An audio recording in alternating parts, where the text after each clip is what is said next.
Hi everybody, we're going to be doing a hydrangea painting for May this month, and I wanted to share with you some of the colors we're going to be using. You'll need a basic white, a tan or light brown, a dark brown,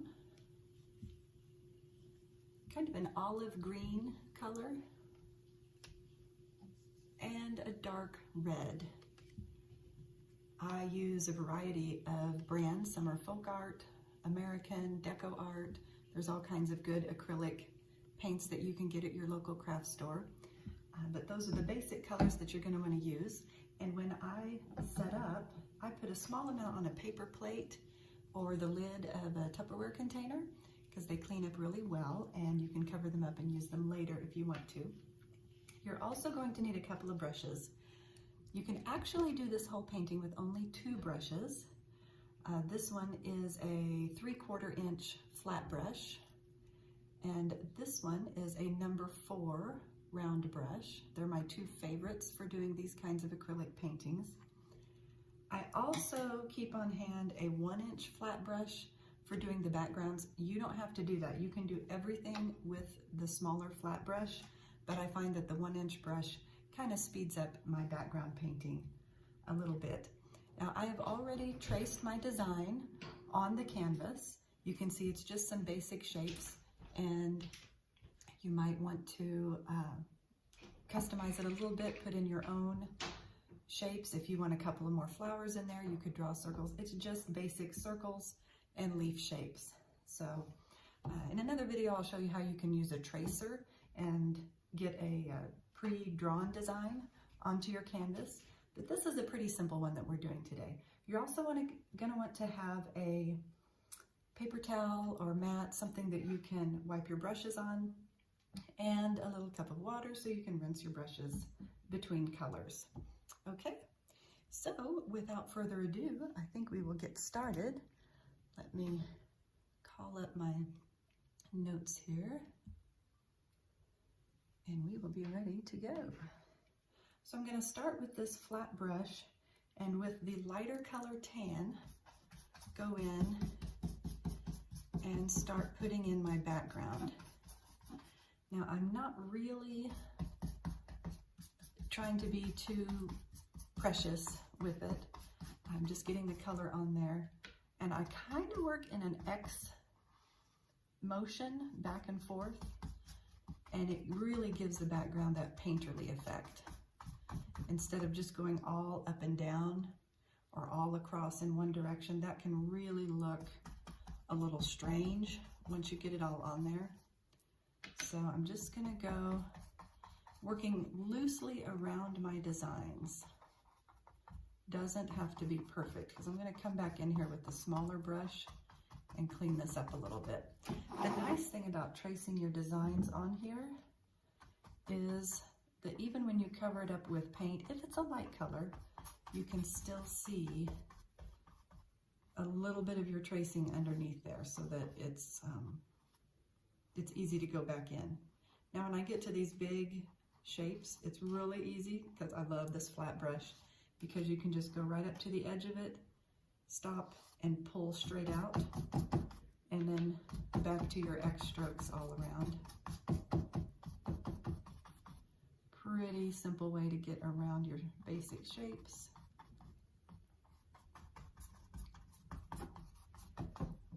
And if you've worked with acrylic paint very much, you know that it dries really fast. So you definitely want to work in small areas at a time and get that section completed as much as you can before moving on to another section. I would not want to paint down here a little bit and then move up here and then down here. I want to keep things going in my section here without losing track. It'll stay damp for just a little bit.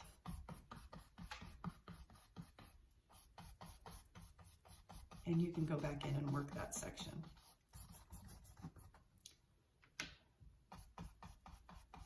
Another nice thing about acrylics is that if you need it to move and slide a little bit more than it is, just add a teensy bit of water to your brush, and you can scoot that paint around a lot more. You're going to lose some of the pigmentation. It's not going to be as thick. You're going to come up with a lighter color, but it is going to move around for you. Sometimes I also like to do that because I can get kind of a quick undercoat down, and then while it's still a little bit wet, I can go back in and go over that to get exactly the color that I'm looking for.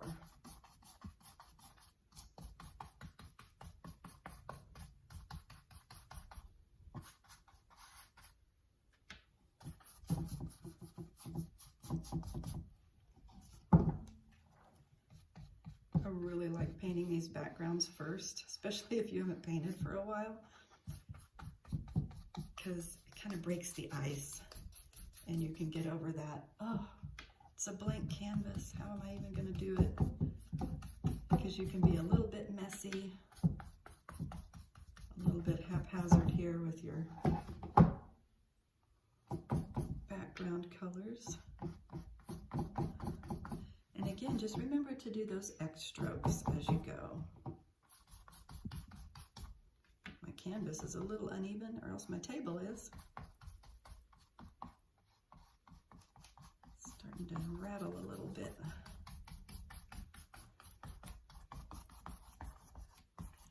Now it's up to you how much you want to blend that in. You can leave it with a lot of brush strokes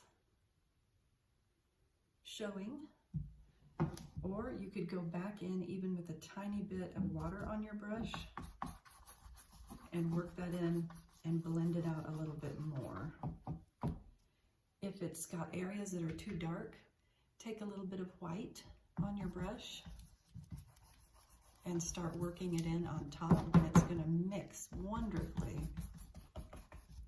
with that brown. Sometimes I go back and forth in between white and brown, both on the same brush, so that I can change the coloring of my background.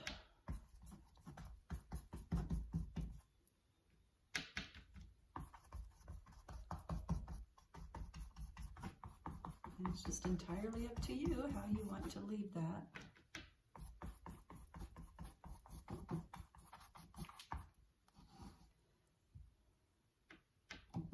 I used to be really concerned about brush strokes showing, and I think it comes from painting other things where you want that really super smooth effect. But working with acrylics on canvas, I've come to really appreciate that painterly effect, that kind of whitewashed, almost rough looking effect that it does when you can just be loose with your brush. And remember, I'm still going in with those X back and forth. I can still see some of my original tracings, even though they were just single lines, they're still coming through really good.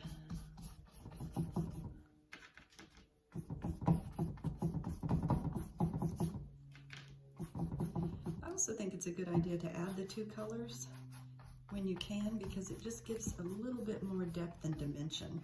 If you were looking at these flowers outside, you would be seeing through the leaves a little bit of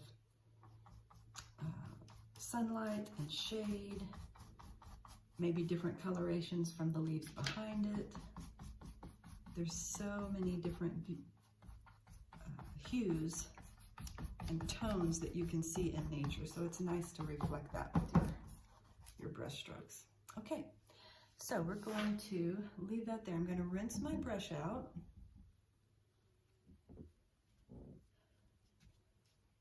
And because I was using that larger flat brush, I'm actually just going to let that be to the side. I'll be using my 3/4 flat brush soon, but right now I want you to switch to the round brush, we are going to be using the dark brown and start putting in some of our stems. And you just go in just a little bit, and I start at the bottom and work my way up. You'll notice these aren't the most perfect of stems. Thankfully, nothing in nature is. And I'm just going over these initial lines that I drew. I'll be going back over them again, just to thicken up the paint a little bit. One thing to remember when you're doing stems, if you pull up from the bottom and then let it trail off a little bit, you'll get a really nice pointed edge right there.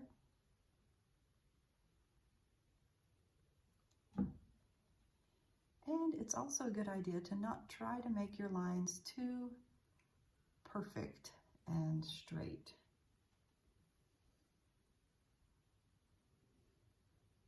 We think of it like that, but in reality, those little sticks and vines kind of have a life of their own.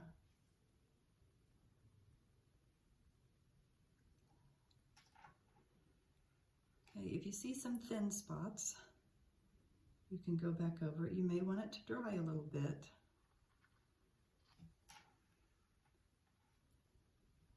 And before you get too worried about it, keep in mind that some acrylic paint is thinner than others. It has more water content, and so it may not go on the canvas thick and solid the way that you envision it. All you have to do is do a second layer. You don't have to follow your lines exactly. It's going to look more natural if you have some variation in the thickness of the stems.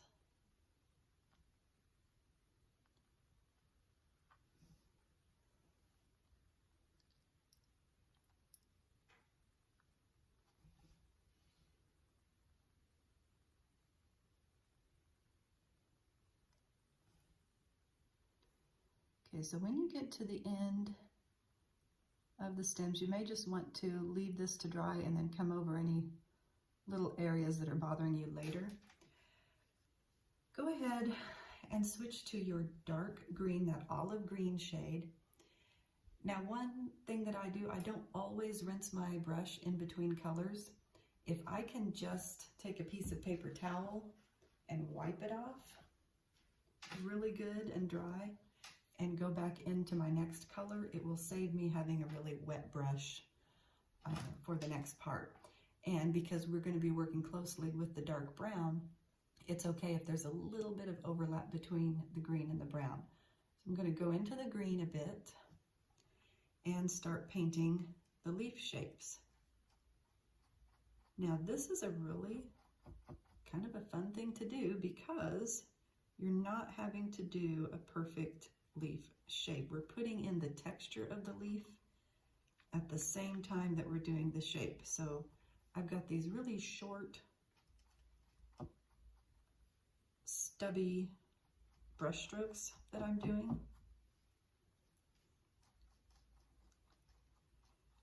And I'm going to make special attention on the edges of the leaves as I go around here, so that each one of my brush strokes are kind of coming off, covering up the edge of my tracing line there, so it will never be seen.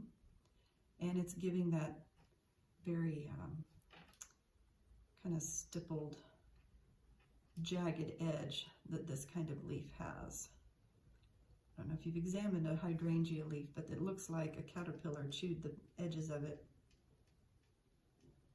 And so it has a very feathery kind of outside edge to it. So filling in the leaves with these little short strokes.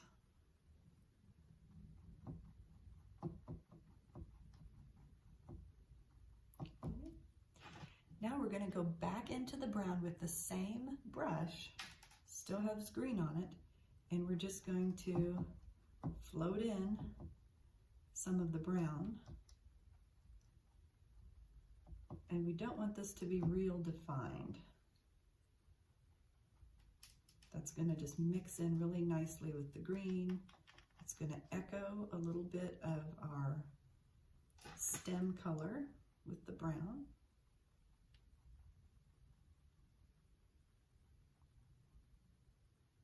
Blend those edges a little bit so I've got a few more feathers coming out. I'm noticing that this particular brown paint that I have is one of those more watery colors. I don't really care for it. I like something that's very thick and pigmented, but we're going to roll with it. You can always wait for it to dry a little bit and then go back in to darken it up. Okay, so we're going to continue working.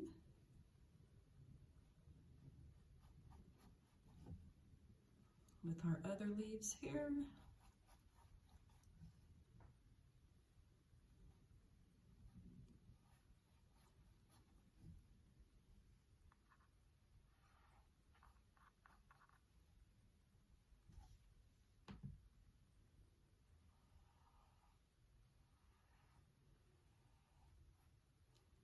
Notice how I just kind of quickly fill in those shapes. I'm going to come back and do the feathering. Just giving it another minute to dry before I go in and layer.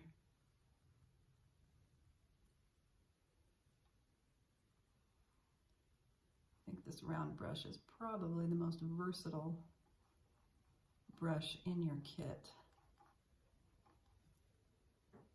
because you can do those nice short, quick motions with it. You can do a nice long stroke, and you can even twirl it a little bit if you want to get right to the very tip and do a very fine point on it.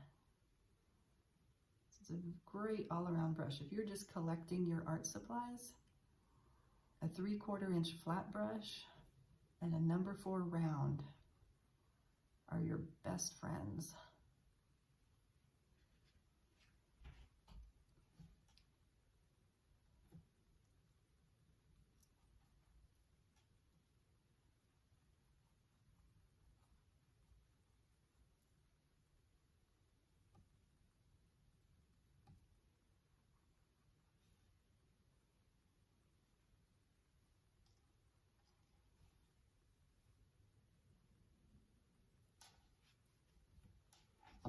Once again, I'm drying off my brush, getting as much of the paint out between colors that I can, going back and forth between the green and the brown.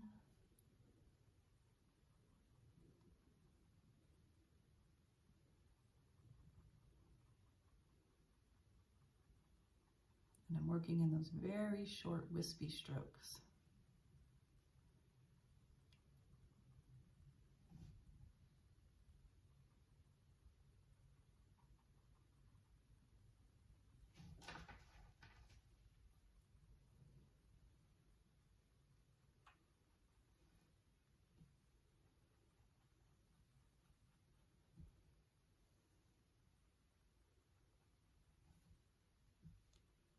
If you feel like you've made a mistake, particularly with the edge, maybe you didn't get the shape exactly the way you wanted it, with these little short feathering strokes, you can change the shape. You could cover up an area that really was not as pleasing to you as you'd hoped. You just want to be careful about overworking an area. It is possible to get so much paint on there that you can't really do anything else with it, and you may be stuck drying, letting it dry for quite a while.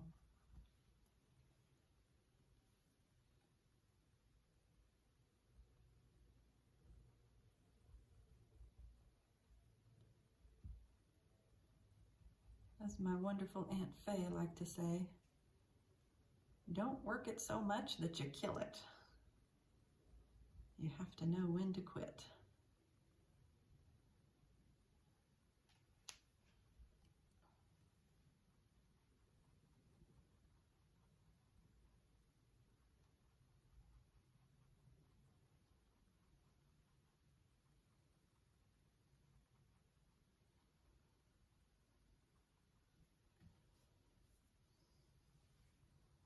Okay, hopefully you're getting to the end of your leaves here.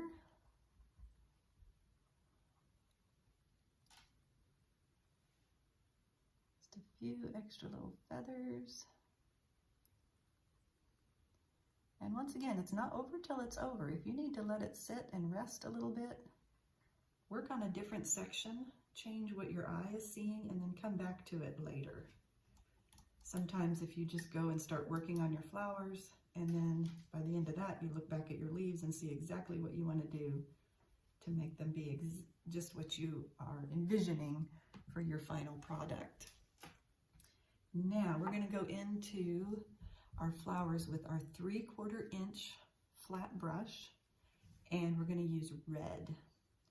Hopefully you've got a dark red or burgundy color, unless you want to make a different shade of hydrangea. You can do, oh, dropped my brush, throwing it around. You could do a blue hydrangea, purple or lavender colored hydrangeas,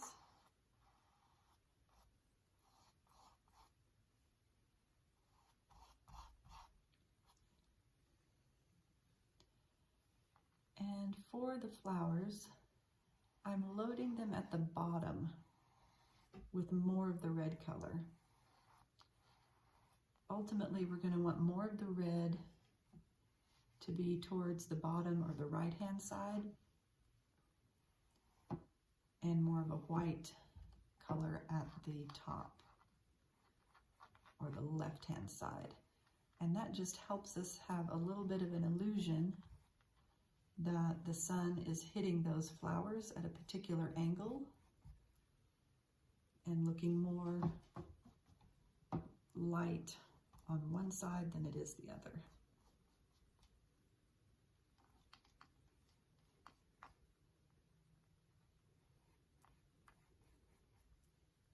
And this is really kind of a undercoat, so I'm not going to be terribly concerned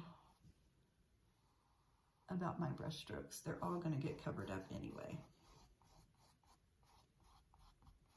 I'm just going to try to keep it a little bit lighter. I hope you can see that one side has slightly less red than the other side, and we're going to start building up from there. So set down your flat brush, pick up your round brush, and this time we are going into the red and white.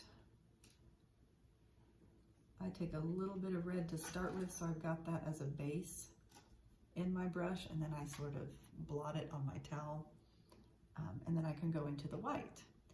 And we're going to be making a basic star shape that's going to be kind of the basic bloom of, or the blossom of the hydrangea, like a little 5 or 6 pointed star. And you're going to make a whole bunch of these.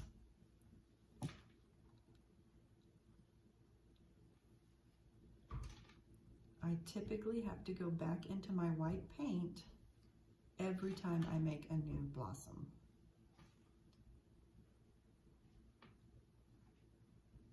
And don't forget to go right off the edge of your flower so that eventually you're covering up that edge. You don't want to be too symmetrical with it, because nature is not symmetrical to our naked eye.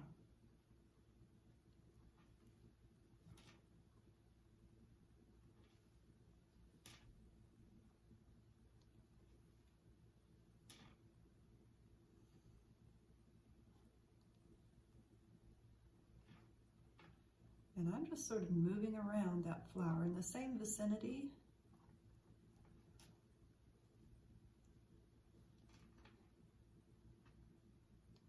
But I'm giving it a little break. Moving over to another part, make another flower,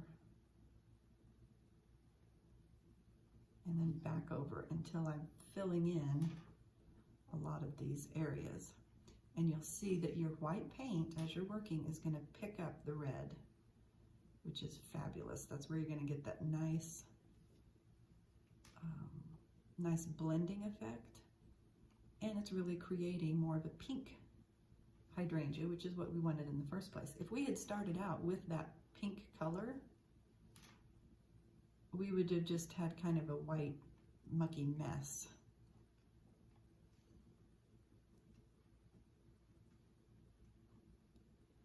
Now, as I get to where those areas are really getting close, I start to go in with just maybe one petal stroke to cover up those blank areas.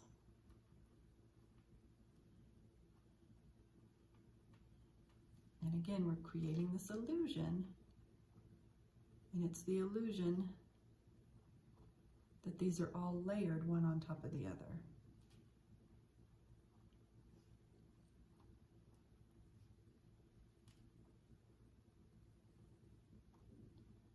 I would love to know what you plan to do with your hydrangea painting. Is this going to be for Mother's Day in May?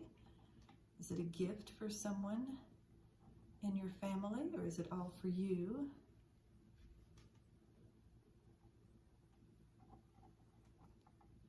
Go ahead and write in the comments what you're going to be doing with your hydrangea painting. Put your paintings on the wall, if you give them away, if you hide them in a closet. All kinds of possibilities here. Personally, I think the best thing about painting is that you can make another one. If you didn't like it, you can try again. If you loved it, you can make another one for a friend or a family member. And it's really kind of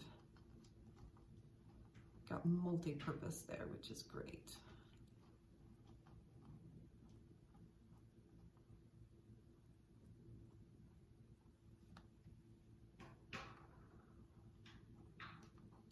Another thing you'll notice in nature, nature loves odd numbers.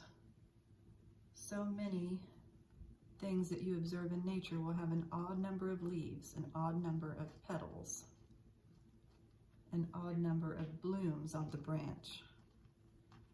And it turns out that that is one of the most pleasing ratios to our eye. We like to see different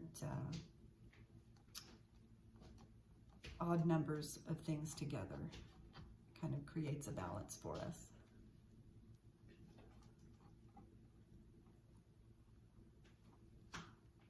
I'm just about finished with this bloom. Pretty pleased with it. I want to keep some of that red showing through so that I don't have just one big glob. I do, however, want to heighten this effect that there was a little more red here. So I'm going to go back into my red with a tiny bit of white and just kind of punch up some of that. And even though I'm using that red color, I have so much white on the canvas now that it's just going to turn it right into a lovely pink fuchsia shade.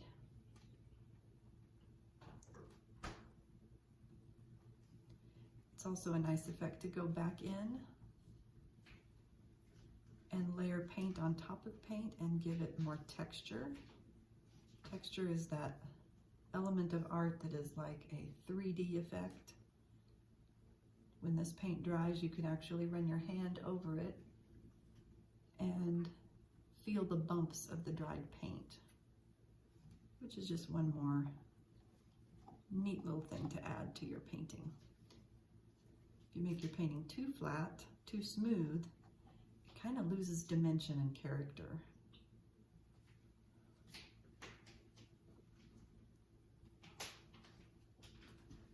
And I'm really starting to think that as we get more into a technological and artificial intelligence type of society, we're going to appreciate more and more the things that are handmade.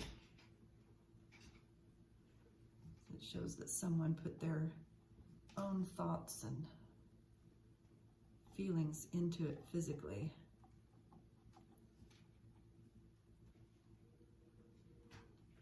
Okay, so I've added a little more of that red dimension on one side. I think you can probably tell how that's creating an illusion of light hitting from the top left. If the sun's shining down, the light's hitting this side of the flower first and making it brighter and creating a little bit more shadow on the underneath side.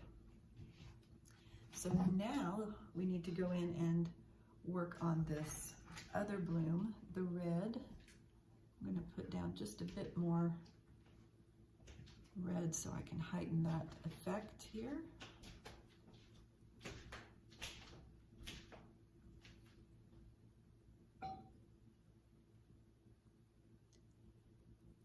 Okay, and then we're going to go into the white again.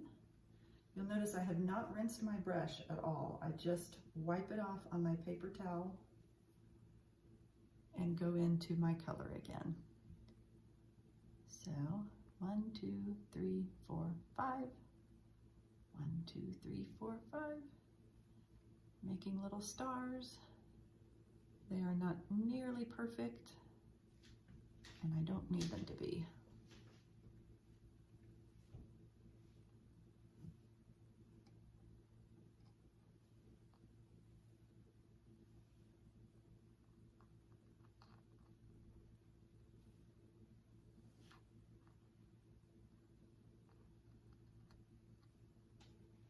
Every once in a while, it's a good idea to go back to your paper towel and sort of clean off your brush. Just wipe it really good.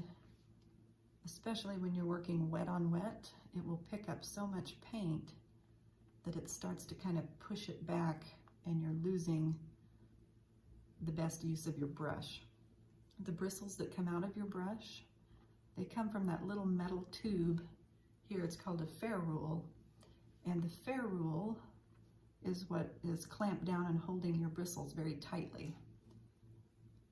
But if you get a whole lot of paint jammed up in there, pretty soon your brush can no longer make its natural shape, and you feel like you're kind of just working with a big blob. So I go right back to my paper towel, wipe off the brush. You always want to work from the ferrule, the metal tip, down to the tips of the bristles. And I even give it just a little bit of a twirl when it's a round brush like this, so that you get that shape back of the round and tapered edge of it.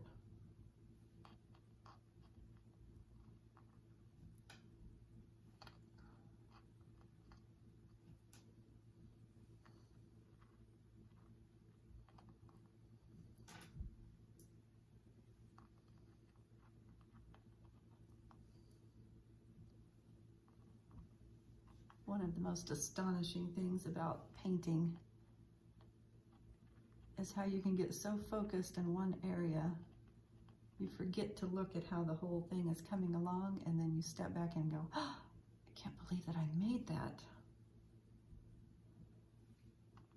It's almost like magic. Art might be magic, I'm just saying.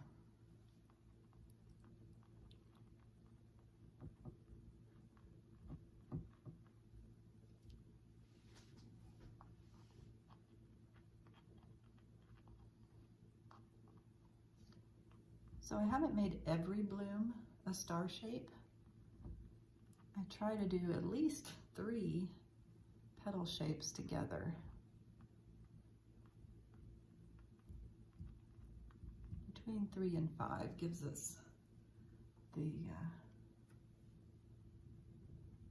that little tiny blossom effect.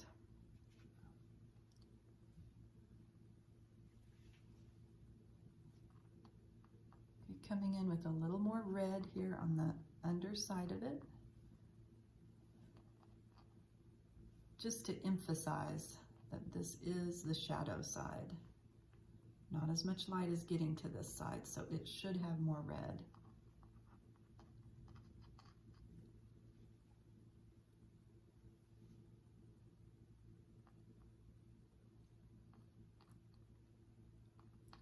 And I kind of go back and see if I've gotten any areas that are maybe a little too uniform, and throw in something a little off so we're not getting so symmetrical and perfect that it doesn't look natural. Nature is perfectly imperfect, and that's what we want to emulate. Now, as I was painting this second blossom, I actually noticed I had forgotten to do a little stem here. So I'm going to put him in real quickly. I'm also going to go back over any of the stem that I really feel should be darker, and that's personal preference. If your background is showing through to the point that you just feel like it's ruining the effect, then just go back over it with a little bit of paint, and that second layer should do the trick. And it can be a little wobbly. It can have slightly different tones to it. That's just going to accentuate the natural look.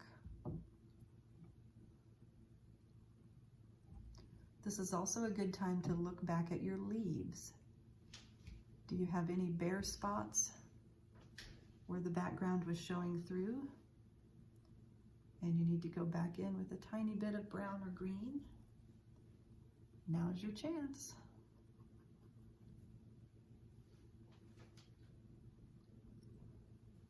Again, just be careful of overworking. You don't need to have everything perfect, every line exactly like your pattern was, if you used a pattern. There's been times I changed my whole idea while I was painting because as I was doing it, it just was not working right. And that's okay.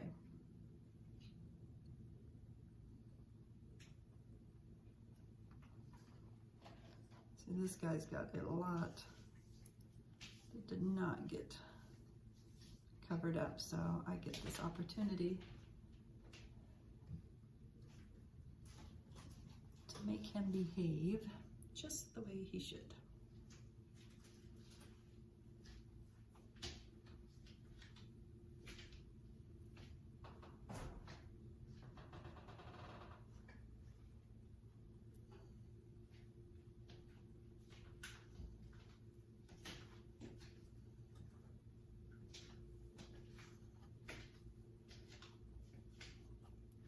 Even when I'm happy with the edges, sometimes I want to go back into the main body of it just to give it a little more coverage.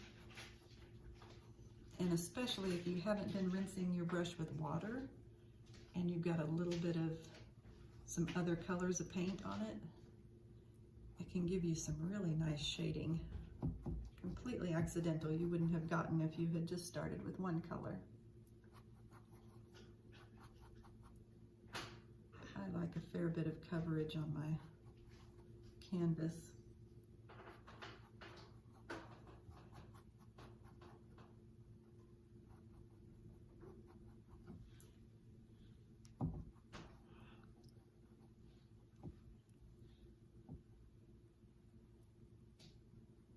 Okay, I think we are nearly finished. I could probably fuss with these leaves all day long, but we've got to get to a stopping point so we can make some more great stuff. So that is our lovely hydrangea painting. You can see we've got some nice highlight and shadows there. We've got our painterly background, and the only thing left to do is for you to sign it. Hope you had lots of fun. I'll see you next time.